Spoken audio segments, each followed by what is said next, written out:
Sanitising the substrate for mushrooms can be a bit of a hit and miss affair. I've been using the lime bath method for most of it, and sometimes it works, sometimes I have a few issues. But today we're trying something different, and that's the hot water method. So what I've done is I've got one of my old onion bags. I filled it up with Lupin straw. Now Jay at Root Lab told me that Lupin straw is much better than sugarcane mulch, so we're giving it a shot.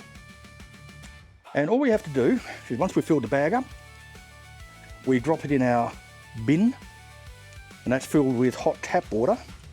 And our tap water is about 66 degrees or so. So if we just check to see how it is now, 59, nearly 60 degrees.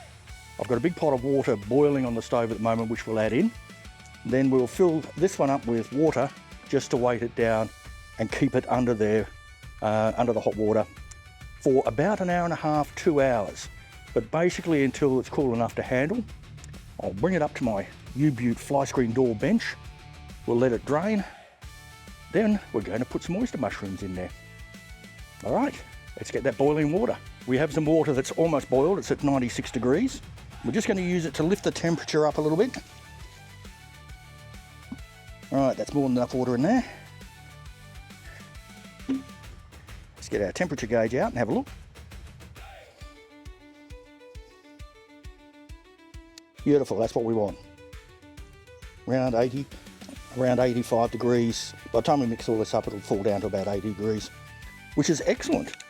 I've now got to fill this up with water so that it holds everything under, and leave it for an hour and a half. We'll come back.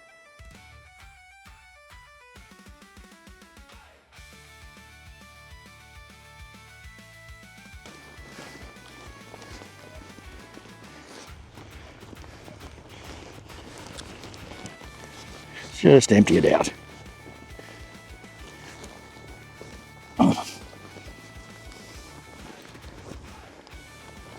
And it's still nice and warm, which is good in this cold weather. Keep my hands warm.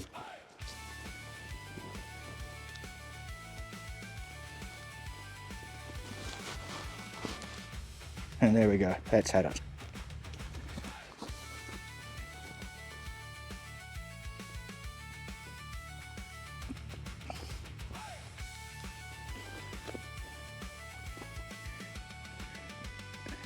Now sitting in here we've got our alcohol spray, so I'll just spray my hands. It really matters that much when you think about it. It's just been sitting out in the air. You can't really see terribly well there. But we're going to do this by layering rather than mixing it all in, because I've got two sorts to do. We've got our black pearl,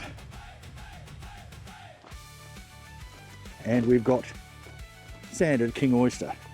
So we're going to get a handful of Lupin mulch, Lupin straw, put that in, push it down,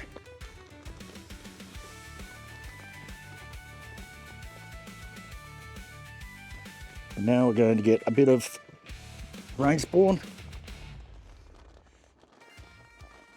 break it up, mix it in if we can a little bit, push it down. So there we have, a bit hard to see in there, but there's a bag, some grain spawn, some Lupin mulch, we've got another piece of nicely colonised grain spawn. Put that in. Some more Lupin mulch. This is one of the problems with Lupin mulch. I'll just take my hand out. You see we're getting quite large sticks in there, which is not good for our mushrooms. Just poke a hole in the bag, that will.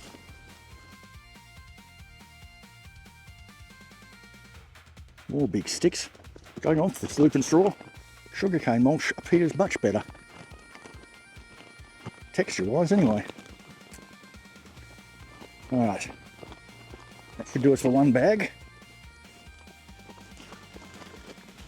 Right, might see this a little better. Even though it's steaming up in there. Sticks. Put some in the bottom. Right, I'll get these two out. Then we'll do the last one. And there it is there. So I'll go and seal these up. And this is my preferred way of doing the grain spawn. These jars with the plastic lids and the built-in filter, injection ports and everything seem to be much better. So we'll open this inside the still air tent. It's our king oyster, their black pearl. We'll be able to get a bag out of this, and I will put all of that in a single bag. Now, as I took it out of the still air tent, we're just going to spray it again. Spray our hands since they've been out.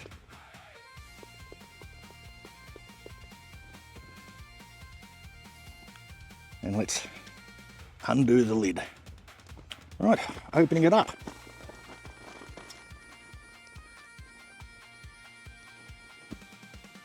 Moving sticks. Really don't like this Lupin mulch. I think I'll go back to sugarcane straw. The sticks and twigs in this are just phenomenal. Great for sitting on the garden, but for this, no. Okay, that's full. And we're going to leave it in there because we need to go off, label these and seal them. So I'm going to seal these on the bag sealer, squash them down a bit more, and I'll come back in a sec. And there we go. Bit hard to see from in there, but it's pretty straightforward. We've got one king oyster, two black pearl king oyster, ready to go in our mushroom tent. And as we can see, even though it's fogged up a bit, you see it's sort of layered in there but mixed through a bit.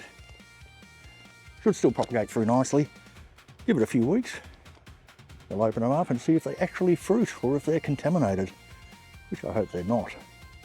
Anyway, if you want to find out what it's like, remember, like, subscribe, hit the bell icon, come back and have a look. Enjoy life. I'll catch you in the garden.